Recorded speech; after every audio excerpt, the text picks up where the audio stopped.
Say hello to lunch or dinner. This Margarita Grilled Chicken is salty goodness. We are sharing it as our barbecue recipe of the week.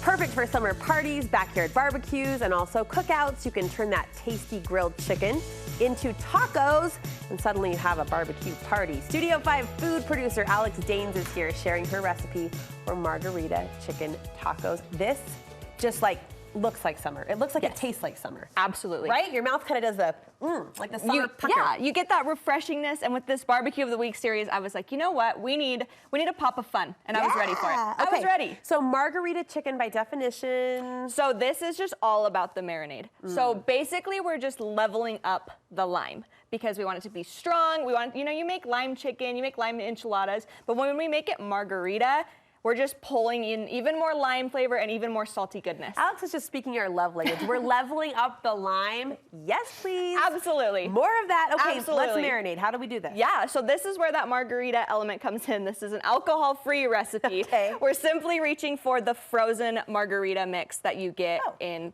grocery stores. Yeah. And you just want to let it thaw out. Mine's still a little frozen here. But that's the base of our marinade.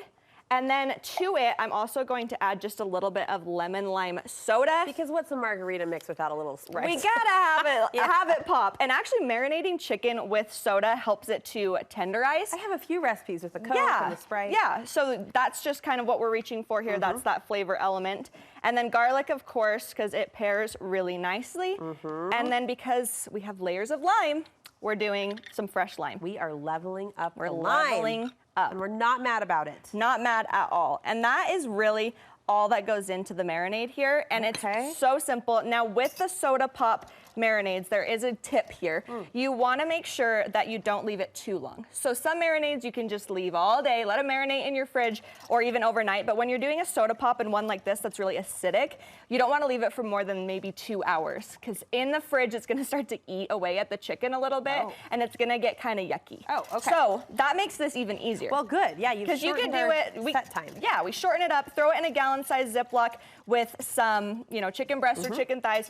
30 minutes on a minimum, 2 hours on a maximum. Okay. And then you're ready to grill. Let's grill. And when we grill it, we season with a little chili lime Now, I have seasoning. this in my pantry, but I haven't quite known what to do with it. So this is the recipe. This is where you can use it in a recipe. I find that it's really good on watermelon. If you sprinkle it on fresh fruit, it adds an element of flavor.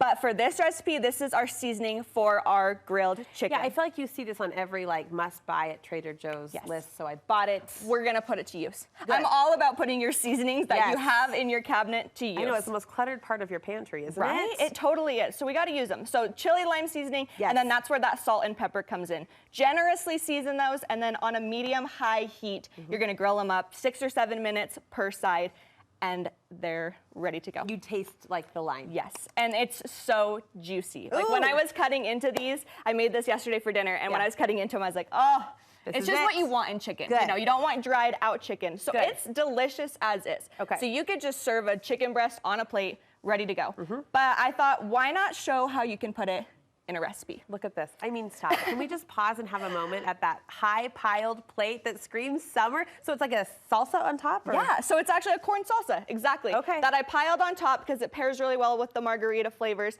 Give it to us. And the corn salsa is really, really simple. The key here, have you seen this bad boy?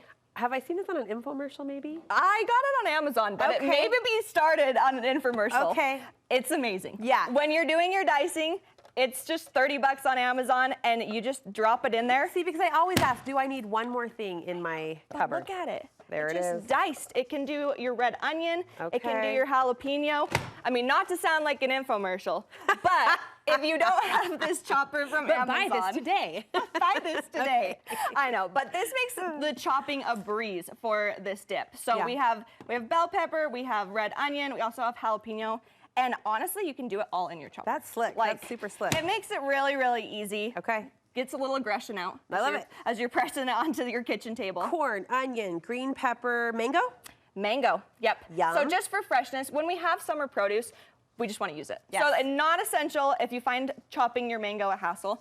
don't have to add it to it. Okay. But I like the freshness and the fresh bite that it gives and brings to the salsa. Avocado and then some crumbly cheese. Little Koja cheese. And then, I mean, because we have layers and layers of flavor over here, we also did an avocado or a cilantro lime dressing. Okay, show us. On top. We've got about 30 seconds. Yeah, this is easy. It's just Greek yogurt, cilantro, and lime. Mix it together. But here's my real tip with tacos. Yes. So anytime you're making tacos, this is what I want you to do with your corn tortilla.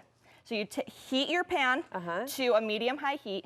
You're gonna sprinkle your cheese. What are you doing? Directly onto your pan. Cheese first? Cheese first. I'm thinking of cleanup. It's gonna be a pain. Is it worth it? It's worth it. And then you press your tortilla down. And when it's hot enough, mine didn't quite get hot enough, but when it gets hot enough, it's gonna brown on that side and get crispy. Stick to the tortilla. What? So then when you flip it, you have a warm tortilla and it's cheesy goodness, and then you can pile all your toppings on. And a crisp layer on top. And a crisp layer. To pair with kind of our juicier salsa. Do this with all of your tacos. I mean, any taco recipe, put some crispy cheese on it. This is our barbecue recipe of the week, and for good reason, I'm making this. I am making this weekend. Alex, thank you so much. You're so welcome. Look for this recipe on our website, studio5.ksl.com. You hit the recipe tab, and you can scroll down. It's organized by date, or you can also hit up our search engine.